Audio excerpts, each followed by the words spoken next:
Bonjour à tous et à toutes, paroissiens du secteur pastoral du Vexin Ouest, mais aussi tous les amis de bonne volonté, tous ceux qui veulent suivre ces entretiens sur la foi. Aujourd'hui, le deuxième. Le premier, c'était l'intelligence de la foi.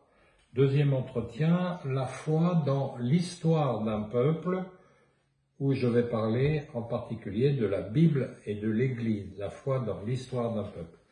L'idée, elle est toute simple, c'est que, justement, et c'est le cas de le dire, la parole de Dieu et la foi qui y répond, la parole de Dieu, ça tombe pas du ciel. C'est le ciel qui rencontre la terre et ça se passe dans notre histoire d'homme, dans notre histoire donc d'un peuple, Israël puis l'Église, mais surtout fondamentalement dans l'histoire de l'humanité. Alors, je vais traiter 3 points. Je vais parler d'abord des religions du monde et de l'humanité, avec aussi un petit ajout sur ce que l'on appelle la sécularisation, c'est-à-dire le fait que les hommes, semble-t-il, les humains, semble-t-il, n'ont pas l'air d'être très religieux et ça fait plus d'un siècle qu'on en parle. Le deuxième point, donc religion et puis un état de société qui est sécularisé. Le deuxième point, ce sera lire le livre L majuscule, parce que Bible, en grec, ça veut dire le livre. Alors la Bible, comment la lire, comment c'est l'histoire de la famille, voilà. Et puis mon troisième point, ça sera dans l'Église, parce que la Bible, c'est pas un livre qui se balade dans les airs, pareil, tout seul. Il est porté par un groupe qui est un groupe lecteur, mais qui célèbre aussi sa foi. Donc voilà, les religions et la sécularisation, la Bible, l'Église. Alors je prends mon premier point, les religions et puis Israël, le choix d'un peuple élu. Mais avant, il faut parler de l'homme naturellement, de l'être humain qui naturellement est religieux. Quand un homme, un savant en préhistoire veut savoir si les ossements qu'il a, c'est un animal ou bien déjà un humain, il regarde comment les os ont été déposés dans la tombe. Et s'il trouve des traces de pollen, c'est-à-dire des traces de fleurs, si sur ces ossements humains on a mis des fleurs, c'est un humain déjà. C'est pas un animal. L'animal, le corps mort, il évite, il s'en va. Mais déjà, l'être humain naissant, surgissant dans la préhistoire, il honore les morts. Et c'est pourquoi d'ailleurs le temps de la Toussaint est si important. Le jour où on n'honorera plus les morts, c'est la fin du monde. Parce que depuis le début du monde, on connaît la différence. L'esprit religieux fait la différence entre un être humain et tout autre être. Alors, simplement, l'histoire des religions, c'est aussi vieux que l'histoire humaine. Alors, il faudrait donner un peu une définition de la religion qui soit compréhensible, parce qu'il y a tellement de formes, il y a tellement de... C'est un vrai western, l'histoire des religions, c'est assez passionnant. Mais il faut savoir s'orienter là-dedans. Alors, il y a une définition qui a l'air un peu compliquée, mais qui ne l'est pas. La religion, c'est le débat ou le combat que l'être humain entretient avec les puissances qui le dépassent et qui mettent en jeu sa vie et sa mort. Je vais commenter chaque élément. Le débat ou le combat. C'est-à-dire que vous voyez bien que c'est pas dès l'origine qu'on pense que Dieu est bon, que... Non. C'est pourquoi j'ai parlé des puissances. L'homme des cavernes qui se réfugie au fond de sa caverne parce qu'il y a l'orage. Les dieux les plus anciens, c'est les dieux de l'orage. C'est ceux qui font peur. C'est les puissances qui mettent en jeu la vie et la mort de l'homme.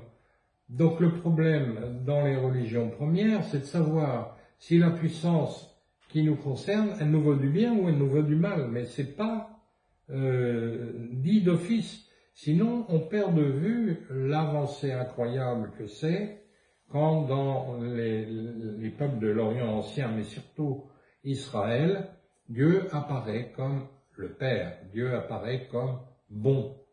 C'est pas évident dès le début. Donc le débat ou le combat, le problème c'est d'identifier si la puissance est positive. Et puis derrière, que l'être humain, c'est un acte humain. Après, il va y avoir des religions avec des révélations, etc.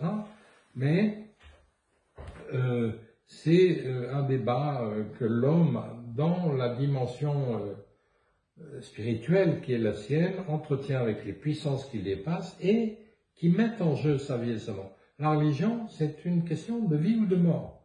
C'est pas parce qu'aujourd'hui, dans une société sécularisée, on en fait un décor culturel. Bon, la messe, bof. Mais alors, un concert dans une église, ah bah ça oui. Ben oui, mais non, culte et culture, c'est des choses quand même différentes. C'est une question de vie ou de mort. C'est pourquoi d'ailleurs il y a aussi des fanatiques dans les hommes religieux. Alors après cette histoire-là, je ne peux pas en 3 minutes vous résumer ça, mais ça vaudrait la peine d'aller voir de près. On distingue quand même d'un côté les religions de la coutume et de l'autre côté les religions à écriture et à fondateur. Les religions coutumières, comme en Afrique actuellement, c'est la base. C'est l'homme. Alors il n'y a pas d'écrit, il n'y a pas de fondateur, il y a la coutume, il y a la tradition qui permet de s'orienter, de se repérer. Après, les religions à écriture et à fondateur, on distingue quand même l'Est et l'Ouest si on prend l'Inde au milieu. Vers l'Ouest, ce sont des religions où il y a des écritures et des fondateurs. Vers l'Est, c'est-à-dire toute l'Asie, c'est plutôt des spiritualités. Il y a aussi des écritures énormes, d'abord l'Inde, mais aussi pour le bouddhisme et pour les autres religions asiatiques. Vous avez beaucoup d'écritures, puis vous avez des traditions, mais c'est plutôt le rite et l'institution n'ont pas la même présence, c'est plutôt des traditions spirituelles, enfin peu importe. Donc, un monde énorme, très passionnant. Moi, j'ai passé une bonne partie de mon temps à étudier, et puis je continue encore. Voilà. Alors, deuxième point, le peuple élu, Israël, au milieu de tout ça. Ben voilà que, alors là, pour le coup, il y a une révélation, voilà que Dieu lui-même va prendre à part un peuple qu'il va choisir, c'est ça que ça veut dire élu, pour porter la promesse qu'il veut faire pour tous. Alors, il faut faire attention à ce concept, cette idée d'élection. C'est pas un privilège, c'est-à-dire, ben voilà, eux c'est les bons et tout le reste c'est mauvais. C'est pas ça du tout. Ils sont porteurs d'une promesse pour tous les hommes. Et chaque fois dans l'histoire biblique d'ailleurs, chaque fois que le peuple d'Israël oublie ça, qu'en fait il n'est pas privilégié pour lui-même, mais pour annoncer à tous la promesse, ça se passe mal et les prophètes le rappellent. Mais pourquoi ça? C'est que Dieu n'aime pas à la louche. Il aime chacun, chaque personne, mais aussi chaque culture, chaque peuple, chaque époque, pour elle-même. Donc chacun, chacune est unique, mais tous sont solidaires. Et donc, Dieu a besoin de signifier ça en faisant porter à un peuple la promesse, comme pour chaque être humain, il y a une vocation, mais qui fait que nous sommes à la fois uniques et solidaires de tout le reste. Donc, peuple élu.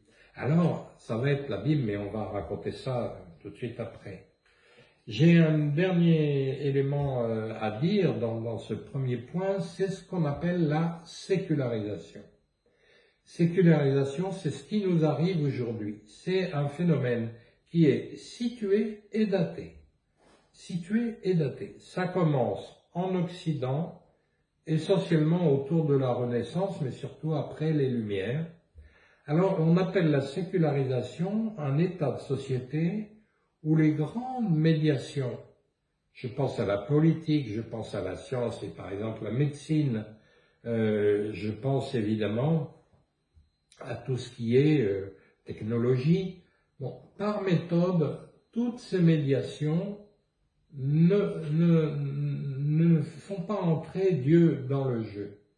Il n'y a plus de roi de droit divin, non, non, il y a un jeu démocratique avec le pouvoir.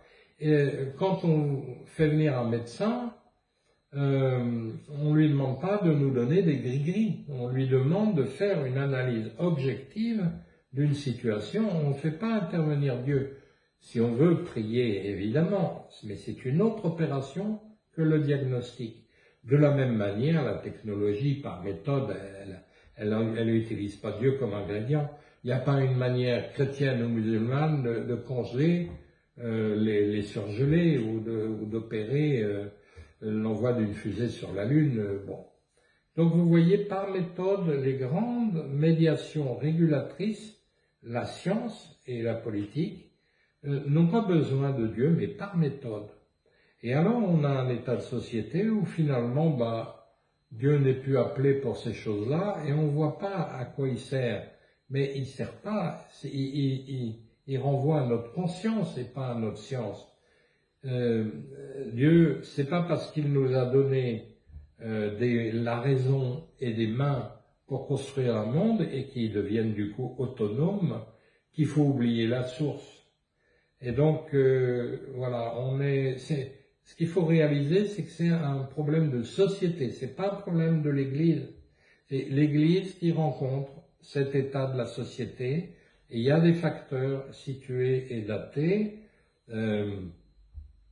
et c'est avec ça qu'il y a une annonce à faire de la foi qui elle-même pose la question du sens, c'est-à-dire du pourquoi et du où on va, et non pas simplement du comment ça marche.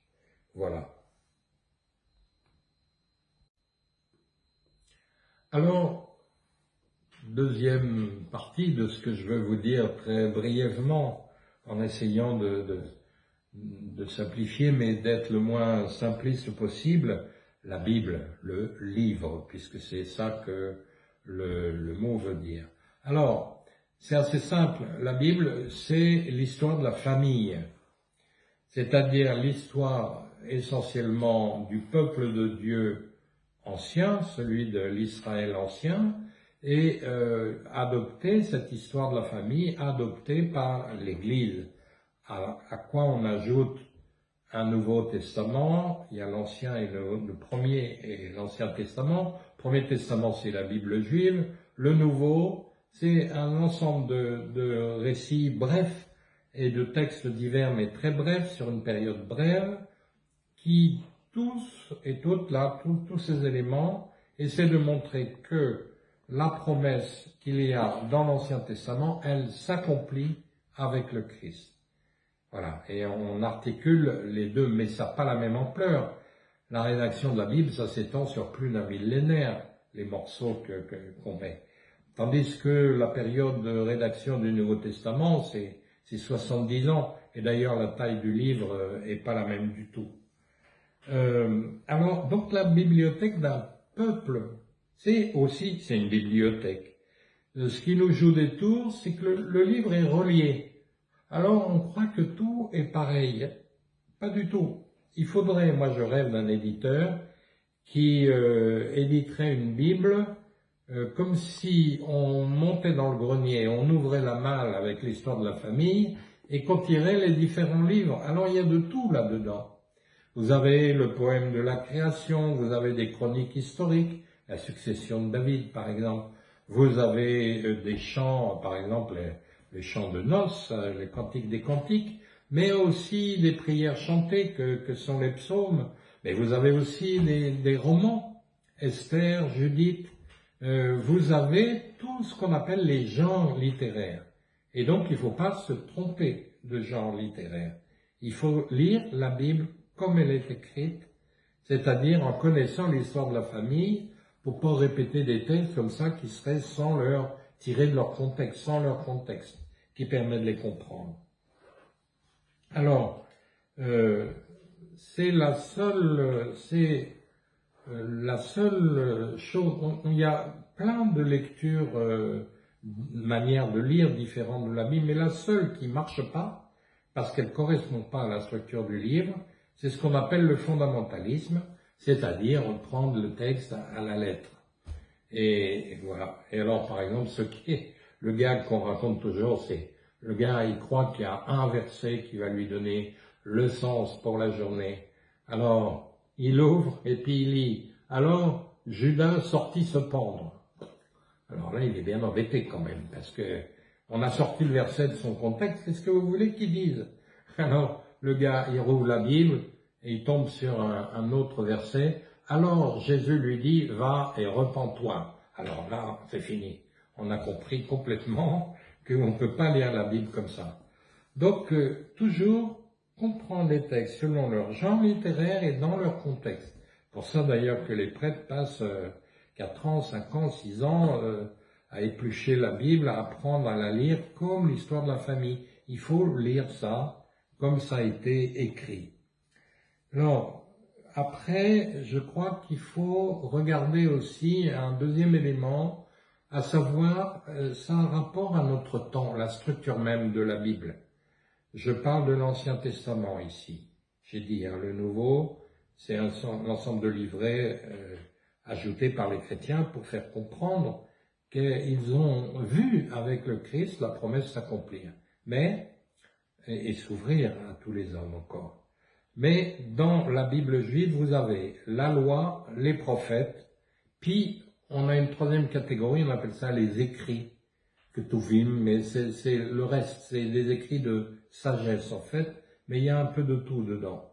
Mais ce qu'il faut voir, c'est que ça a un rapport au temps. La loi, elle dit l'origine. Elle dit la parole de Dieu qui fait irruption dans le temps. Les prophètes, eux, ils sont dans le parcours. Les prophètes, ils actualisent, comme on dit, ils montrent l'actualité de la loi. Et ils disent aux gens, oui, c'est bien, ou au roi qui représente le peuple, oui, tu accomplis la loi, non, tu n'accomplis pas la loi. Et ça va amener des catastrophes, mais en même temps, Dieu est le même, qui vous aime, etc. Et la sagesse elle-même, alors, c'est tout autre chose encore, c'est une troisième classe d'écrits.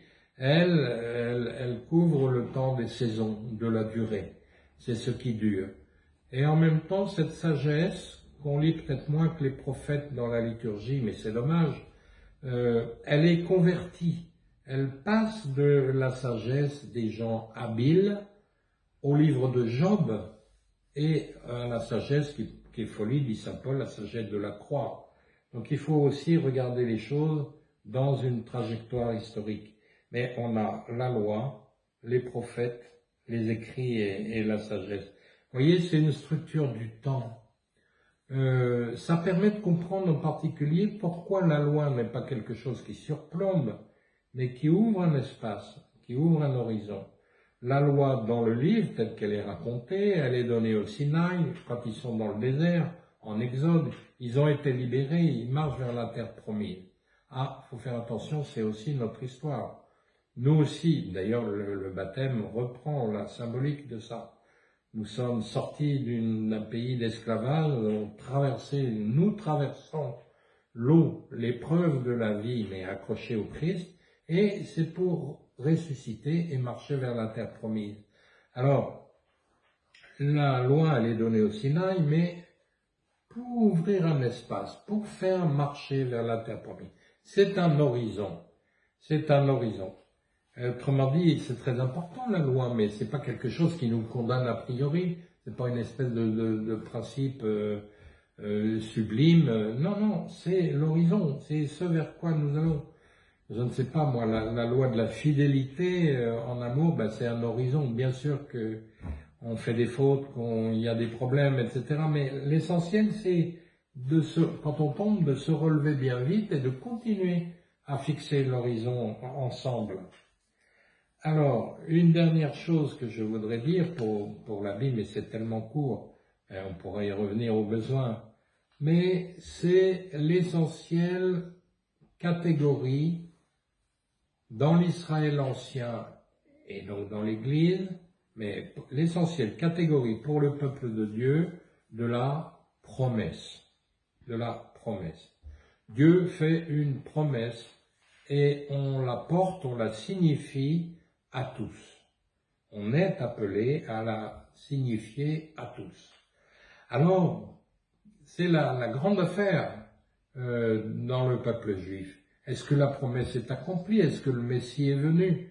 Donc, ces juifs qui deviennent chrétiens se séparent de leurs frères juifs là-dessus. Oui ou non, est-ce que Jésus est reconnu comme Christ, comme Messie? Jésus est-il le Christ, c'est-à-dire est-ce qu'il accomplit la promesse en même temps qu'il l'ouvre? Alors, la structure du coup va être la même. Je vais le dire tout de suite après à propos de l'Église, mais il y a une promesse qui nous est faite dans la résurrection du Christ et qui est destinée à tous. Évangile, c'est quoi évangile? Bonne nouvelle du salut pour tous en Jésus-Christ, c'est-à-dire dans le ressuscité. Mais du coup, à la fois c'est accompli et à la fois nous attendons. Donc c'est déjà et pas encore, et c'est pour être signifié à tous que nous sommes sur la route comme l'Israël ancien. Mais ce qui a basculé, ce qui a changé, c'est que ce qu'avait dit Dieu a commencé de s'accomplir. On en reparlera à propos de la résurrection. Il y a un homme qui réalise ce que Dieu avait promis, et ça ouvre le temps au lieu de l'arrêter, et ça on le regardera après. Je suis en train d'expliquer dans cet entretien que la foi, elle se joue dans l'histoire d'un peuple. Et c'est essentiellement le peuple humain, le peuple d'Israël et le nouveau peuple de Dieu qu'est l'Église. Mais vous voyez, dans une histoire, c'est-à-dire on pourrait faire l'histoire de Dieu en disant comment on passe de la peur de l'homme des cavernes à une identification de Dieu comme celui qui nous veut du bien, comme celui qui est unique, au lieu d'avoir toutes sortes d'adorer, toutes sortes de puissances, comme dans les polythéistes, etc. Il y a une histoire de Dieu, c'est-à-dire une histoire de la révélation de Dieu et de la foi, c'est-à-dire de la reconnaissance de Dieu comme autre que ce qu'on pensait, parce qu'il se montre lui-même. Ça, c'est à travers l'histoire des religions et la révélation juive et chrétienne. Mais il y a l'histoire ensuite qui est celle d'Israël, avec des épisodes qui sont marquants, c'est-à-dire que la foi, pour eux, se vit dans toutes sortes de circonstances, quand ça va bien et quand ça va pas bien. Et du coup, la parole de Dieu, vous voyez bien, elle a une forme qui est importante, c'est-à-dire c'est pas simplement le texte, mais c'est aussi l'histoire du peuple qui porte ce texte et le cœur des gens. Et nous, les chrétiens, on rajoute un troisième pôle qui est la personne du Christ comme parole, c'est-à-dire qui accomplit dans l'histoire ce que le texte avait dit. Vous voyez, ça fait une structure en triangle. Quand je regarde mes amis musulmans, on voit très bien, il y a le Coran, il y a le texte. C'est ça, la révélation. Ben oui, mais dans le peuple juif, non, le texte renvoie toujours à une histoire, au vécu des croyants et à l'histoire commune. Et pour les chrétiens, la parole de Dieu, c'est pas seulement le texte, c'est pas seulement leur histoire, mais c'est la personne du Christ qui vient, comme Fils de Dieu dans l'histoire, accomplir le texte et ouvrir nos cœurs. Voilà. Donc, il faut du coup que je parle dans un troisième temps de l'Église. Peuple de Dieu, nouveau peuple de Dieu, ou plutôt exactement, peuple de Dieu nouveau dans la résurrection. Donc là encore, je vais dire 3 éléments et pas plus en ayant fait des choix parce que on peut pas tout dire. Et je dirais, l'Église, elle a un temps, premier point, l'Église, elle a un temps déterminé. Elle va de la Pâque de Jésus, c'est-à-dire croix, résurrection, ascension, Pentecôte, jusqu'à son retour. Voilà. Et finalement, du coup, elle est fondée dans une double fidélité, la personne de Christ et l'humanité à laquelle elle est envoyée. Ce point-là est très important parce qu'on a vu se développer, comme on dit, des ecclésiologies, des théologies de l'Église, où, ben voilà, il y a Dieu et moi dans une bouteille, et puis alors on est sauvé, on n'est pas sauvé. Non, non, non, non, ça ne marche pas comme ça. C'est-à-dire l'essentielle fidélité au Christ, mais tout aussi essentielle fidélité à l'humanité à laquelle l'Église est envoyée. Il y a des règles précises pour entrer dans l'Église. De droit, cependant, elle est ouverte à toute humanité. Elle s'adresse à toute l'humanité. Le pape François, lui, il n'arrête pas de dire l'Église, elle est en sortie. C'est-à-dire, n'ayez pas peur. Votre identité, pas de vous replier sur vous-même. Elle est d'accomplir la mission qui est celle de l'Église. Et c'est ça qui vous fera obéir au Christ.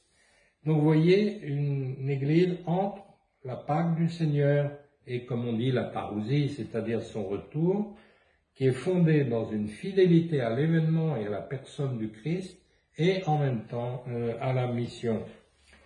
Donc, elle est à la fois fondée et ouverte. Ce premier point-là est très structurant, très important.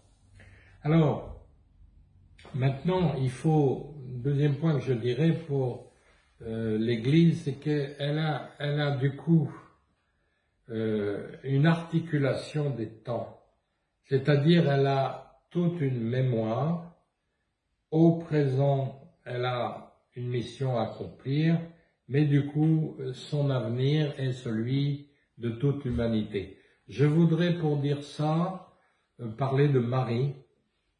La Vierge Marie est une excellente, une des plus belles figures de l'Église. Mais Marie, à chaque fois, il ne faut pas oublier, elle est à la fois la fille de Sion. C'est une jeune femme juive qui porte le Messie, qui engendre celui qui va être le Messie. Fille de Sion, elle est la fine pointe de la flèche qui est celle de la promesse et de l'attente d'Israël. Fille de Sion, oui, mais elle est aussi la mère du Sauveur. Et ça, c'est tellement important, et donc notre mère à tous, nous aussi, puisque l'Église est directement issue du Sauveur lui-même. Et elle est enfin la figure de l'Église en marche vers l'attente et vers l'accomplissement. Donc, articulation des temps. L'Église, elle a une longue mémoire. On dirait aujourd'hui que cette mémoire, comme il y a une rupture de mémoire, il y a une crise d'identité, évidemment. Mais au présent aussi, on sait à quoi on sert, c'est-à-dire notre mémoire est une mémoire libérée par le pardon de Dieu, par ce qu'il fait pour nous à la croix en son Fils et dans l'envoi de l'Esprit.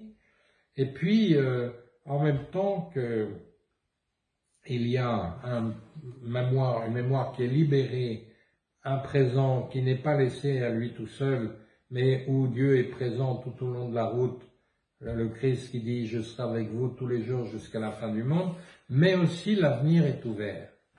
Et l'Église, ça je le répète assez souvent, mais l'image m'avait frappé, c'est un corps d'espérance, un corps d'espérance. À quoi ça sert l'Église? Ça sert pour les autres à signifier, c'est-à-dire à donner. Et dans le signifier, il y a quelque chose de sacramentel, hein, à donner le signe effectif. Sacrement est un signe qui fait ce qu'il dit, qui dit ce qu'il fait. Donc l'Église doit donner le signe concret de la bonne nouvelle de tous, du salut de tous, donc de l'espérance. Elle doit donner corps et visibilité à l'espérance qui est issue du royaume survenu dans notre histoire en la présence du Christ et de son esprit. Voilà. Donc l'articulation des temps, une mémoire, un présent qui est plein de Dieu et un avenir, une mémoire pardonnée, un présent qui est plein de Dieu disponible si nous ne l'oublions pas, et en même temps un avenir qui est ouvert. Alors, dernier point pour cette Église, bon, il y a tellement de choses à dire, mais je ne retiens qu'une chose. Dans le baptême, presque à la fin du baptême, avant, dans l'attente donc de la confirmation, il y a une onction d'huile sur l'adulte ou sur l'enfant qui est baptisé. Et une très belle parole du rituel qui dit « Recevez la dignité du Christ, prêtre, prophète et roi ». Le temps me manque pour montrer comment, dans la Bible, ces trois figures, le prêtre, le prophète, le roi, structurent le peuple de Dieu. Avec cette particularité d'ailleurs qui existe seulement en Israël, c'est-à-dire que le pouvoir politique et même le pouvoir religieux, le roi et le prêtre, ont entre eux le prophète qui leur dit ça va pas, vous remplissez votre fonction bien ou pas bien. Il y a une critique du pouvoir politique et religieux avec la figure du prophète, qui sont d'ailleurs la plupart du temps massacrés, mais pas tous. Mais donc, les chrétiens sont, de par leur baptême, prêtres, prophètes et rois. Alors, ce prêtre, c'est ce qu'on appelle du sacerdoce baptismal. Prêtre, c'est une fonction de médiation. C'est faire le rapport entre Dieu et l'humanité. Il n'y a qu'un prêtre, c'est-à-dire il n'y a qu'un qui est parfaitement Dieu, parfaitement homme, c'est le Christ. N'empêche que nous voilà prêtres, c'est-à-dire comme chrétiens, comme baptisés dans l'Église, des hommes et des femmes qui doivent faire tout ce qu'ils peuvent pour que Dieu passe à l'homme et que l'homme passe à Dieu. Et évidemment, comme chacun n'est pas à lui tout seul toute la sainteté du monde, c'est à nous tous ensemble que revient cette mission, cette tâche, cette vocation, faire que Dieu passe à l'être humain, faire que tout être humain et tout l'humain passe à Dieu. Prêtre. Prophète.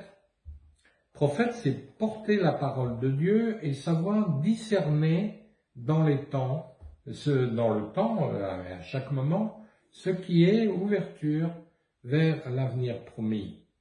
Donc, l'Église, peuple prophétique, pas peuple frileux, replié sur lui-même, non, peuple qui finalement ouvre l'horizon, montre des chemins praticables, et ne se pose pas tout le temps en critique, mais donne à voir simplement ce que ça change de vivre autrement. Et roi, mais roi, c'est pareil. C'est cette qualité-là, elle est convertie par le Christ en croix. C'est écrit sur sa croix. Roi des Juifs. Oui, mais alors, roi comme serviteur. Roi, pas par domination et puissance, mais pour servir les autres. Donc, peuple de roi, ça veut dire un peuple pour achever la création, pour contribuer à ce que la création s'accomplisse. Donc voilà, l'Église, un peuple de prêtres, de prophètes, de rois, nous savons à quoi nous servons dans le temps présent. Donc à retenir, et puis j'arrêterai là, il y a dans notre histoire plus que l'histoire, et c'est à déchiffrer en tradition de foi, mais il y a toute une histoire des religions et de la sécularisation, il y a toute une histoire d'Israël, toute une histoire de l'Église. Mais il y a dans notre histoire plus que l'histoire. Deuxièmement, la parole de Dieu est nourriture quotidienne en la lisant en particulier dans la Bible comme elle est écrite, en la lisant comme elle est écrite. Et enfin, la foi se vit à plein au quotidien en étant solidaire avec le peuple de Dieu, avec l'Église.